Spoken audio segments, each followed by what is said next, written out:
Okay, so our second lesson this week is a lot shorter. It just involves a little bit more terminology, some things that maybe we need to define. So I'm going to start off with a couple of definitions. The first one is course. We're going to be talking about airplanes and boats and sailboats and things like that. And so each of those vehicles is going to be on a course. So the course is usually the line of travel, right? But course is measured from north. So it's the angle measured from north going clockwise to the line of travel.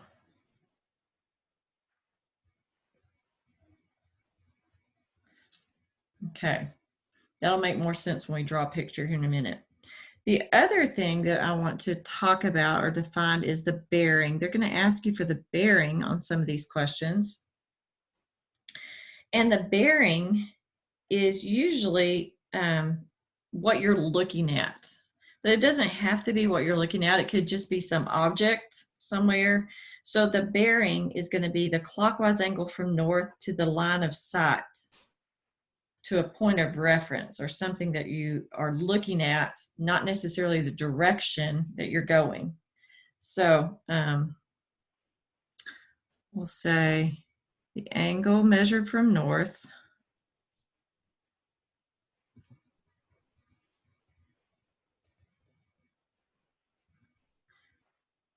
to the line of sight.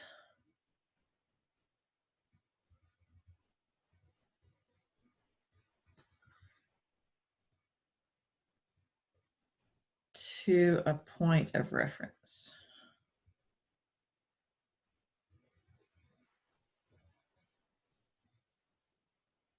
Okay, I think both of those will make more sense when we do our first example here. All right, so in our first example, it says that the pilot of a plane traveling on a course of 30 degrees. So let's talk about that first. Remember that the course is the line of travel and it's measured from north. So this is north. So we're supposed to go clockwise from north. That would be this direction, 30 degrees. All right, so this is my course or my line of travel. All right, so it's the angle measured from north. So that's the way the plane is going. The airplane is flying along this direction. Maybe I can put us a little plane on here. I cannot draw, so don't make fun of it. So here's my wings. The plane's going this way, okay? All right, so let's keep reading. It says that the pilot sights the San Francisco airport. So he's going this way, but he sees the San Francisco International Airport.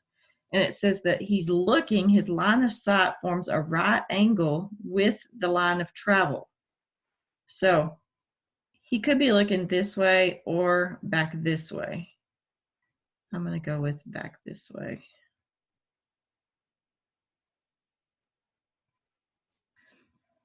So if you were actually drawing this on your own, there's no way to know which direction he's looking, but just for the sake of it, I'm going to say he's looking over to the left.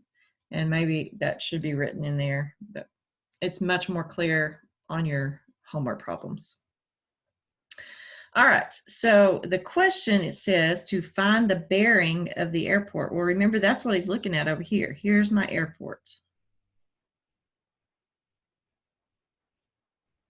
All right, so the bearing would be the angle to the airport. Well, I know that this is 90 degrees, that's 30 degrees. That makes this angle 60 degrees, but that is not my bearing, because remember, the bearing is measured from north going clockwise. I didn't put that, but it's also clockwise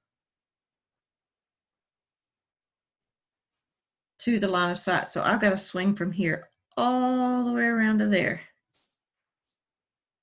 Well, if I had gone all the way around the circle, that'd be 360 degrees. But I didn't go all the way around. I stopped 60 degrees short of going all the way around. So minus 60 degrees would be 300 degrees. The bearing to that airport is 300 degrees.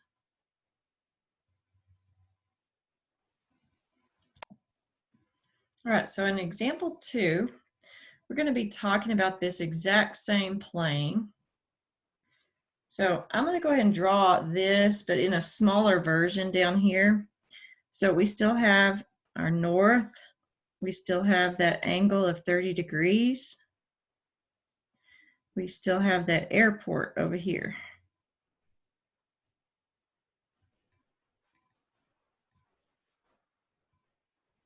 Okay, we still have that little right angle, but so here's our north. Oh, you can see what I was drawing. Here's our north. Here's our line of travel, and there's our airport. Okay, same picture we had before. But it says that from this point where we saw that the airport was at a 90-degree angle from his line of travel, it says he travels 65 miles more on this course. So he keeps going on the same course for 65 miles. All right, so this is where he is now. So here's north.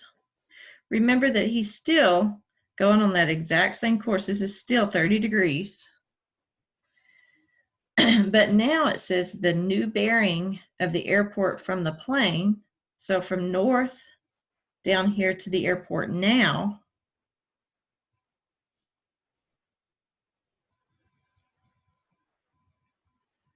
is 238 degrees. And it wants us to find the distance from the plane, which is here, to the San Francisco airport here. So we're looking for this distance from the plane to the airport. All right, well, if we look at this triangle down here, we remember that this is 90 degrees. So we do have a right triangle. We know one side, but we don't know this other than the 90-degree angle. We have to have another angle. So we're going to need to figure out maybe this angle up here. So let's talk about this angle. I know that this line of travel just continues, and a line is 180 degrees. So if I were to take this 238 degrees and subtract 180 degrees, that would get me from here back to here.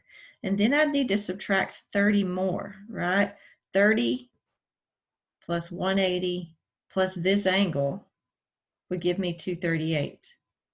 So this angle that I'm looking for, this little piece, theta here, would equal the whole thing minus 180 minus 30. So 238 minus 180 minus 30 is 28 degrees. So this little angle in here is 28 degrees. So if this is the angle I'm going to use, then in relationship to this angle, this is my hypotenuse. This would be my adjacent side. Adjacent and hypotenuse would be cosine. So cosine of 28 degrees would equal adjacent 65 over hypotenuse, x. And then I just solve it like I did on the other homework. I'm going to multiply by x, get that out of the denominator. So I have x cosine of 28 equals 65. I'm going to divide by cosine of 28. And that will give me my x value. So x equals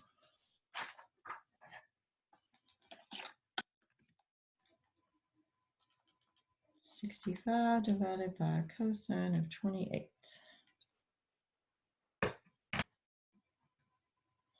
So 73.61. This is in miles. That's how far they are from the airport now. All right. Now, the good news for you, if you're thinking, oh my gosh, there's no way I could draw that picture, is that these pictures are already drawn for you on almost every problem in this homework. So it makes these pretty easy, way easier than the homework from earlier in the week. All right, we have one more example here. This one says that a bridge is being built across a river from B to C. It says a surveyor using a transit determines that angle A is 43.333 degrees, or 43 1/3 degrees. It's also known that the distance from A to C is 465 degrees. It wants us to find BC, the distance across the river. Okay, so let's try to figure out where all these things need to be placed. But before I do that, let's talk about a surveyor.